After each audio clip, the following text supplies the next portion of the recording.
मनमानी आचरण में सदैव पाप ही होता है।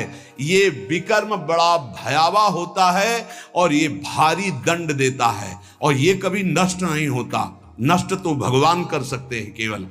ये आकाश में छाया हुआ शत्रु समझो, जिस समय इसका समय आएगा उसी समय भयानक घटना रूप बन जाएगा, ये रोग रूप बन जाएगा। किसी की भी बुद्धि में बैठकर आपका अहित करो, बड़ा विचित्र स्वरूप है। कोई पूछ रहा था कि भाई भगवान की यहां तो बहुत नरक भोगवाएं, फिर यहां जन्म दें और कष्ट दें, ऐसा एक पाप कर्म है? अगर इस सृष्टि में, भारत में तुम एक कोई पाप कर्म तुम्हारा प्रकाशित हो जाए कि एक हिंसा की, एक बेविचार किया, एक छेड़ा, तो उसकी सजा देख लो जाके कानून में। बोले 20 वर्ष की जेल और 1 लाख रुपया जुर्माना। इसके बाद जुर्माना क्यों, जब उसको सजा दी जा रही है तो जुर्माना कैसे दे? उसको तो सजा दे दी। नहीं, कानून है, ऊपर से है जुर्माना।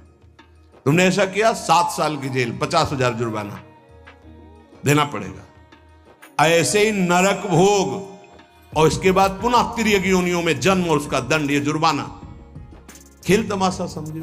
लाखों पाप ऐसे हैं जो तुम्हारे प्रकाशित नहीं हुए, हमारे प्रकाशित नहीं हुए। अगर भगवान की प्राप्ति नहीं होगी तो एक एक सेकंड के कर्म का भोग भोगना पड़ेगा। ये कब तक चलता रहेगा? जब से सृष्टि रची गई आज तक चल रहा है। तो इसलिए मुझे मनुष्य शरीर से तत्वबोध या भगवत प्राप्ति अत्यंत आवश्यक है। ये काम करने के लिए हम आए हैं। कर्मों को भोगना ही पड़ता है, चाहे जहां भाग के जाओ। किसी ने प्रश्न किया था कि आपने कहा देवराज इंद्र ने अहिल्या के साथ गलत व्यवहार किया, तो आपने ये नहीं बताया उसको दंड क्या मिला।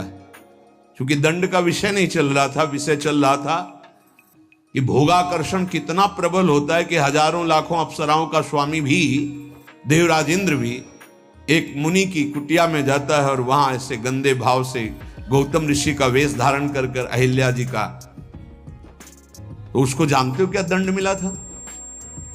उसको 1000 भग हो जाए तुरंत साफ मिला था। तुझे भग से, भग माने योनि, तुझे योनि से बहुत प्यार है, तू देवराज इंद्र है, तू जो चाहे कर सकता है, तो देख मैं अभी तुझे दंड देता हूं। गौतम ऋषि ने कहा सहस्त्र भगधारी हो जा। पूरे शरीर में हजारों योनियां हो गई और हर योनि से महान दुर्गंध, अब बैठ त्रिभुवन पति बन करके चरणों में लौट गए। 1000 योनि पूरे शरीर में, योनि योनि और दुर्गंध युक्त घृणास्पद घोर नर्क समझो, घोर नर्क। चरणों में गिर गए, महाराज त्रुटि हो गई, आप भगवत स्वरूप ऋषि हो, आप बड़े दयालु, बहुत विनय की। तब का भोग तब तक जब तक भगवान रामावतार में नहीं आते। जब श्री राम अवतार लेंगे तो उनके दर्शन के लिए ब्रह्मादि सब देवता उपस्थित होंगे, तू भी उपस्थित होगा, तब यही भग 1000 नेत्र रूप में परिणित हो जाएंगे। ये दंड मिला था। तो जानते हो सिंहासन में बैठने से शर्म आती थी और महल में रहते थे अमरावतीपुरी में, निकलना मुश्किल था क्योंकि 1000 भग खुला उनके शरीर में बने हुए थे। कर्मणों गहनो गति, गहन है कर्म की गति, भोगना पड़ेगा। एकमात्र श्री भगवान क्षमा कर सकते हैं, दूसरा कोई नहीं। आम त्वाम सर्वपापेभ्यो मोक्षयिष्यामि मा शुचा। कामना जब उपासक के अंदर होती है तो ना चाहते हुए भी उससे पाप कर्म हो जाता है। विकर्म से बचना है तो काम, कामना, वासना मन ते अति कर दूर। राधा राधा राधा, पर है बहुत कठिन, बहुत कठिन है। कामना के त्याग के बिना ये निषिद्ध कर्म, पाप कर्म, विकर्म, इससे बचा नहीं जा सकता। गहनो कर्मणो गति, कर्म की बड़ी गहन गति है। कौन सा कर्म बांधने वाला है, कौन सा कर्म मुक्त करने वाला है, इसका निर्णय करने में सब समर्थ नहीं है। जो भगवान में चित्त जोड़े हुए या स्वरूप बोध है, वही उन्हीं के द्वारा निर्णय माना जा सकता है। ये बड़े बड़े विद्वानों में भी गलती हो जाएगी निर्णय करने में। निर्णय में 2 ही समर्थ हैं, या तो भगवत प्रेमी महात्मा या ब्रह्मबोध संपन्न ब्रह्म ऋषि। कर्म क्या है समझ गए? कोई भी कर्म करने के पहले जो फल आकांक्षा से प्रेरित होकर शास्त्र सम्मत किया जाता है उसे कर्म कहते हैं। अकर्म क्या है? जो तत्वबोध प्राप्त महापुरुष हैं, निर्लिप्त हैं, ममता रहित हैं, आसक्ति रहित हैं, उनके द्वारा हुआ कर्म अकर्म हो जाता है। वो फल नहीं देगा, वो बांधने वाला नहीं। विकर्म क्या है? जो कामना बढ़ी हुई मनमानी पापाचरण है उसे विकर्म कहते हैं, और ये बहुत भयावह है, ये दुर्गति का कारण है। इसी से नाना प्रकार के दुख भोगने पड़ते हैं। श्री भगवान कह रहे हैं जो कामना अधिक बढ़ जाने पर केवल पाप होने लगते हैं। जैसे धन की कामना से कर्म शुरू होते हैं, फिर धन की जब ज्यादा इच्छा हो जाती तो बेईमानी, चोरी, हिंसा, छल कपट, इसके करने में कोई भय नहीं रह जाता। अकर्म हमारे कर्म हो जाए ये बहुत जरूरी है। अकर्म तो उसके दो ही उपाय हैं, या तो निर्लिप्त, फलासक्ति रहित, ममता रहित, ये तो स्वरूप बोध महापुरुष में होता है। तो एक सरल उपाय है, अपने शास्त्र सम्मत कर्तव्य कर्मों को फलेच्छा का त्याग करके श्री भगवान को समर्पित कर दो। राधा राधा जपो, नहीं बहुत यहां जो भी करोगे उसका दंड मिलेगा। महाप्रभु हरिवंश चंद्र जी कहते हैं, जैसी हरिवंश नरक गति दुर्भर, यम द्वारे कटियत नक छीके। छींक दिया उसका भी है, कहां छीका, किस जगह, अंगुली उठाई किस लिए? एक एक चेष्टा का तुम्हारे कहने से थोड़ी होगा। अरे कहीं कुछ नहीं, ये बावरे लोग हैं, इनको क्या पता है। जब दंड मिलते हैं तब इनको समझ में नहीं आता कहां से मिल रहा है दंड। अजर अमर हो, अविनाशी हो, शरीर को लेकर के देहाभिमान से बात कर रहे हो, कोई भगवान नहीं, कोई नहीं। तुम्हारे आंख मूंदने से हो जाएगा क्या? इस अपराध का दंड है। ऐसे ही यहां जो पापाचरण कर रहे हो, कोई भगवान नहीं। इसका जब हिसाब आएगा तब तुम्हें पता चलेगा। करुणा निधान स्वामी ने ये जन्म तुम्हें अपनी तरफ से करुणा करके दिया है कि तुम मुक्त हो जाओ। उपासक को चाहिए कि कामना का नाश करके, विकर्म का नाश करके अकर्म हो जाए, तभी वो जीवन मुक्त होता है।